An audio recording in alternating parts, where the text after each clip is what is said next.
Okay, guys. I'm not really the greatest at World of Warcraft, so I just kind of derp around and kill shit until I get bored. So I'm just walking, you know, doing my thing. I came from this. I don't even know. So bad at the game. And I'll give you exact demonstration of my thought process was.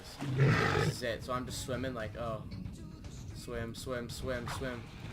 But, this is some kind of error that I was uninformed of. Okay, let's go and get rid of it by just going there like I would do in every game. And then, no, it's just straight up water. Straight up water. Goes all the way to the end, if you can see that kind of edged line. So, someone can tell me how this got passed testing at Blizzard. I don't know who works there, but pretty sure someone should have checked this out. I don't know if it's just could I actually do my servers now? I'm gonna run my own. There. If someone else experienced paramedic there, please tell me. Thank you. And good night.